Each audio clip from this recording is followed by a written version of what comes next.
merangkak naik, tetapi memang masih turun cukup dalam, khususnya Bitcoin ini masih terbilang cukup dalam. Tapi yang lain sudah mulai merangkak naik dan perlahan-lahan ya. Dan selamat buat kalian yang mengambil di harga yang benar-benar terdiskon kemarin di bawah 20%-an.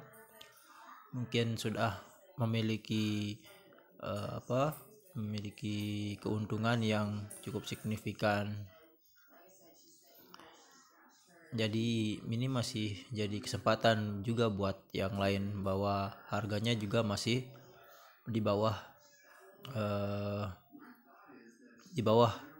harga tertingginya, atau kalau kita bilang harga normal ya tidak bisa ya, ini tidak memiliki harga normal. Tapi ya masih kita lihat di sini masih turun sekitar 12%, 10%-an.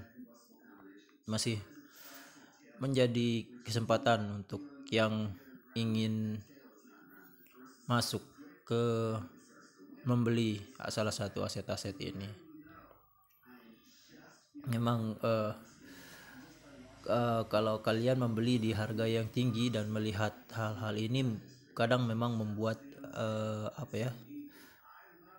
psikologis kita itu seperti terganggu, seperti ingin seperti ini sebuah permainan saja, ini cuma ini tidak menguntungkan, menyesal membeli dan sebagainya. Tapi di sanalah ujiannya dalam menyimpan sebuah aset.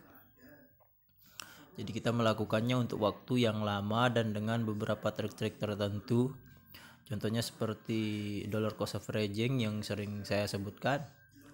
Teknik tersebut bantu kita untuk mendapatkan harga terendah dari suatu aset dengan cara mencari harga terendahnya dengan membelinya berkali-kali. Setiap kali harganya turun, dan pada kesempatan ini kita bisa mendapatkan penurunan harga yang cukup signifikan walaupun hanya membeli sedikit saja. Caranya yaitu dengan melakukan transaksi atau pembelian aset pada saat-saat dia turun. Contohnya seperti Bitcoin yang kemarin harga rata-rata saya berada di kisaran 830 jutaan. Karena kemarin saya melakukan pembelian terus, jadinya sekarang sudah berada di 809 jutaan harga beli rata-rata saya. Memang jatuhnya cukup dalam 10% dan cukup membuat hati tidak tenang sih. Tapi ya saya sudah terbiasa karena sudah cukup lama melakukan investasi ini. Jadi hal seperti ini sudah tidak begitu mengganggu untuk saya. Kelebihannya juga untuk menyimpan Bitcoin ini, karena kita memilikinya lebih dari 0,005, kita mendapatkannya setiap hari. Jadi Bitcoin kita akan bertambah tiap harinya. Nah, seperti ini. Kita mendapatkan 0,000005 BTC, seakan-akan kita sedang melakukan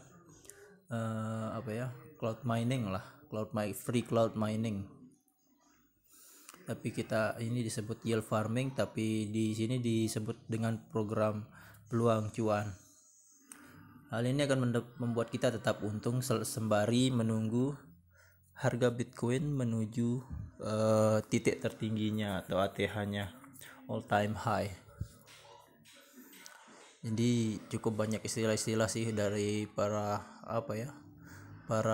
penggemar Bitcoin ini atau penggemar cryptocurrency pada umumnya, dimana mereka mengcoin banyak istilah-istilah yang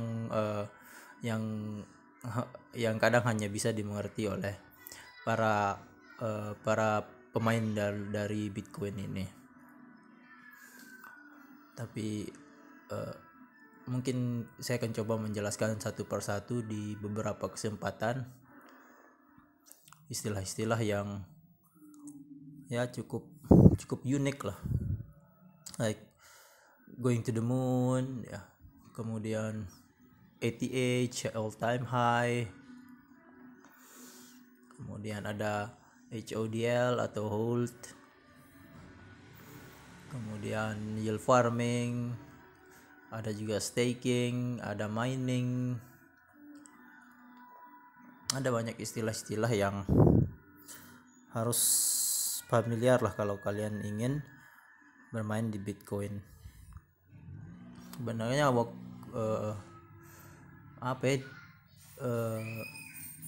jangkauan yang dalam Bitcoin ini cukup luas, jadi kalian itu harus juga pelajari dan bayangkan sebuah Bitcoin ini sebagai sesuatu yang sangat berharga dan aplikasinya cukup luas, bahkan digunakan untuk bertukar secara nyata, bertransaksi secara nyata, dan ada banyak pihak-pihak yang juga diperlukan untuk